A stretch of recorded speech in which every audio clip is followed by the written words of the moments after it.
মদিনার ওই রওজা পাকের সবুজ মিনার,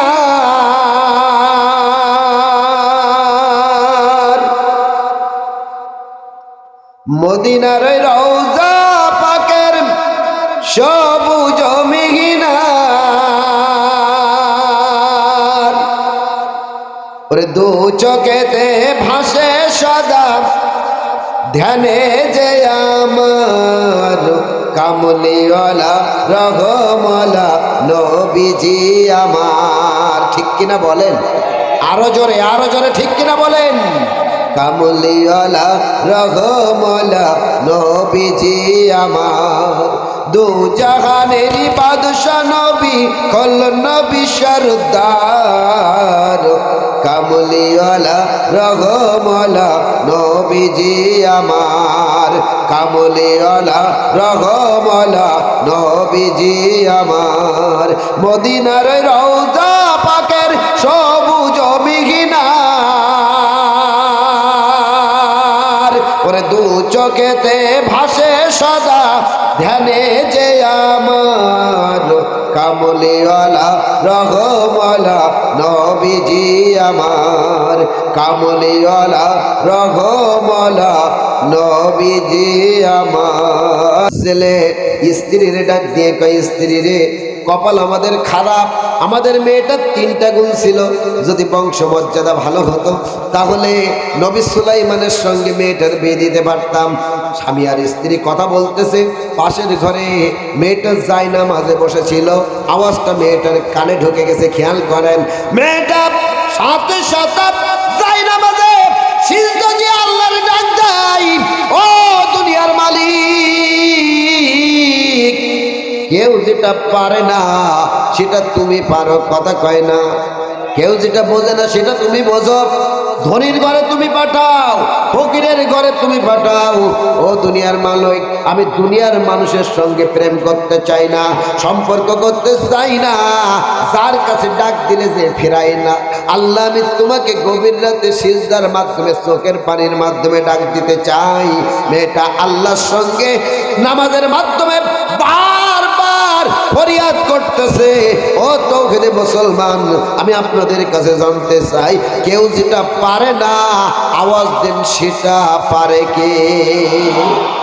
সম্পর্ক কার সঙ্গে করা লাগবে? আরো জোরে কণ্ঠ ছাড়েন, কার সঙ্গে করা লাগবে? ওরে গলায় দিয়ে প্রেমের মালা বাড়াইলা কেন দ্বিগুণ জ্বালা রে মাওলা, কাড়িয়ানি সহবান্দার মন প্রাণ তুমি, কাড়িয়ানি সহবান্দার মন প্রাণ তুমি, কোন বাপ দেশে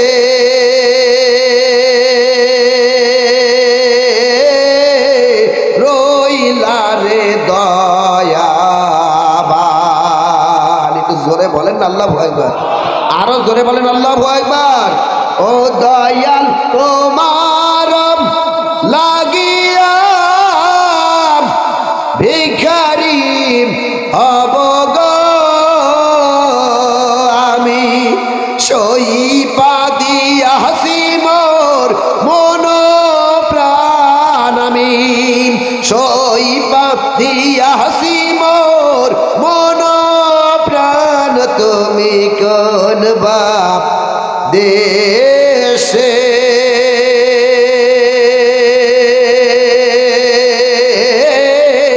রইলা রে দয়াবান।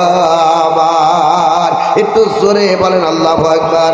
আমার আল্লাহ পাক এজন্য তো কোরআনে কারিমের ভিতরে জানিয়ে দিয়েছে, ওয়া কানা হাক্কান আলাইনা নাসরুল মুমিনিন।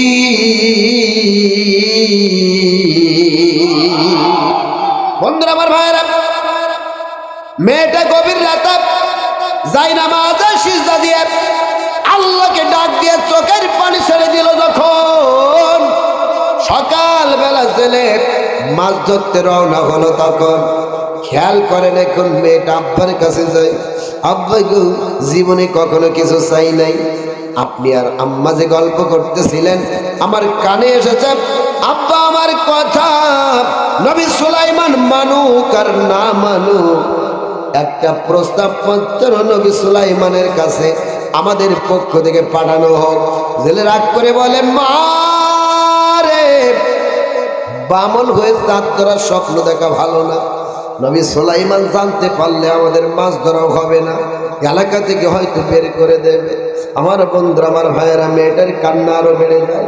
দৌড়ে গিয়ে যাই নামাজে গিয়ে চোখের পানি ছেড়ে দেয়, আল্লাহ আমার মনের কথা আমার আব্বা শুনতে চায় না, ও আল্লাহ তোমার কাছে জানালাম, কেউ যেটা বোঝে না সেটা বোঝো তুমি। বন্ধুরা, আমার ভাইয়েরা, মা দৌড়ে গিয়ে মেয়েটার মাথায় তৈল দিয়ে চুলগুলো আশ্রায়, মেয়েটার কপালে চুমা লাগায়, ডাক দিয়ে কয়, মা তোর আব্বার কথা মেনে নে, ভুলে যা রে মা, ভুলে যা। মেয়েটা বলে, কেমনে ভুলি গো মা, আমি তো দুনিয়ার স্বার্থে নবী সুলাইমানের স্ত্রী হতে চাই না, আমি চাই নবী সুলাইমানের স্ত্রী হয়ে জান্নাতি হতে। নিয়ত দেখেছেন? দুনিয়ার স্বার্থে না, নবী সুলাইমানের স্ত্রী হয়ে কোথায় যেতে চায়? একটু জোরে বলেন, কোথায় যেতে চায়? বন্ধুরা, আমার ভাইয়েরা, রাতের বেলা জেলে আবার মাছ মারে। বাড়ি আসলো যখন জেলের স্ত্রী জেলেকে বোঝাই, তখন স্বামী গো, মেয়েটা বারবার উনাই বিনাই করে, তুমি মতামত দাও। জেলে বলছে, আমি পারবো না, পারলে তোমার মেয়ে প্রস্তাব লেখো। গভীর রাতে যাই নামাজে বসে, ও বন্ধু, মেয়েটা যাই নামাজে বসে প্রস্তাব পত্র লেখে আর চোখের পানি ছাড়ে, আল্লাহ এই ঘরের ভিতরে কেউ নাই, আমি মনে করি তুমি রয়েছো, আল্লাহ এই প্রস্তাব পত্র যাতে প্রত্যাখ্যান না হয় সেই ব্যবস্থা তুমি করে দিও। একটু জোরে বলেন না আল্লাহু আকবার। বন্ধুরা, আমার ভাইয়েরা, সকালবেলা প্রস্তাব পত্র পাঠানো হলো। খেয়াল করে শোনেন, আল্লাহর নবী সুলাইমান আলাইহিস সালামের একটা বডিগার্ড ছিল, নাম তার আসিফ বিন বারকিয়া। এত শক্তি তার গায়ে ছিল, 10,000 জিন তার সামনে দাঁড়ানোর সাহস পেত না, এত শক্তি ছিল তার গায়ে। কিন্তু আল্লাহর নবী সুলাইমানের একজন দুশমন ছিল, নাম হলো তার সাকরা। নবী সুলাইমানের সামনে সালাম দিত, কিন্তু আড়ালে গেলে গালি দিত। তার মানে বোঝা যায় সালাম দুই প্রকার। কথা কয় না, সালাম কয় প্রকার? নিতাকে দেখে খুব সালাম, আসসালামু আলাইকুম নিতাম, আড়ালে গেলে খেতাব। কথা বলে, মন থেকে অনেকে সালাম দেয় না, নিতার ঠেলনে সালাম, এটা মনের সালাম না। কথা কয়। তো সাকরার অবস্থা এমন ছিল, নবী সুলাইমান আলাইহিস সালামের সামনে সালাম দিত আড়ালে। নবী সুলাইমানের ক্ষতি কিভাবে করা যায় তাই খুঁজতো। খুব খেয়াল করে শোনেন, আল্লাহর নবী সুলাইমান আলাইহিস সালাম পার্লামেন্টে যাবে, হঠাৎ করে জবর কিতাব তেলাওয়াত করতে করতে আয়াতটা চোখের সামনে ভেসে উঠল। নবী সুলাইমানের সামনে আয়াতটা ভেসে উঠেছে, আল্লাহ পাক জানিয়ে দিয়েছে, কুলিল্লাহুম্মা মালিকুল মুলক তুতিল মুলকা মান তাশা ওয়া তানজিউল মুলকা মিম্মান তাশা ওয়া তুইজ্জু মান তাশা ওয়া তুযিল্লু মান তাশা বিয়াদিকাল খায়র। আল্লাহ নবী সুলাইমান আলাইহিস সালাম মুস্কে হাসি দেয় আর মনে মনে কয়, এত ক্ষমতা আল্লাহ পাক আমারে দিয়েছে, এই ক্ষমতা নাকি মুহূর্তের ভিতরে বা শেষ করে নিতে পারে। আল্লাহর নবী সুলাইমান আলাইহিস সালাম পার্লামেন্টে বসলো যখন, খুব খেয়াল করেন, এখন একজন পার্লামেন্টের সংসদ সদস্য দাঁড়িয়ে গেছে। ওগো নবী সুলাইমান, তাড়াতাড়ি করে আপনি বিয়ে করে নেন, কারণ হলো এই, ওগো নবী সুলাইমান, আপনি যদি বিয়ে না করেন, জেলের মেয়ে আপনার বিয়ের প্রস্তাব পাঠিয়েছে, যদি আপনি বিয়ে না করেন শেষ পর্যন্ত মেতরের মেয়েও আপনার বিয়ের প্রস্তাব দিতে পারে। নবী সুলাইমান রাগ করলেন, চোখ লাল হয়ে গেছে, উঠে দাঁড়িয়ে বলে, কই প্রস্তাব পত্র দেখতে চাই। প্রস্তাব পত্রটা যখন নবী সুলাইমান আলাইহিস সালাম হাতে নিয়েছে, আমি আপনাদের কাছে জানতে চাই, এই প্রস্তাব পত্র লেখার সময় মেয়েটা কাকে মেনেছিল? আরো জোরে বলেন কাকে? নবী সুলাইমান প্রস্তাবপত্র পড়ে মুস্কি হাসি না দিয়ে অট্ট হাসি দিয়ে প্রস্তাবপত্র এখানে মন্ত্রী ক্যাবিনেটের সামনে টুকরা টুকরা করে ছুঁড়ে মারল। যখন আল্লাহর নবী সুলাইমানের এই দৃশ্যটা আল্লাহর ভালো লাগেনি তখন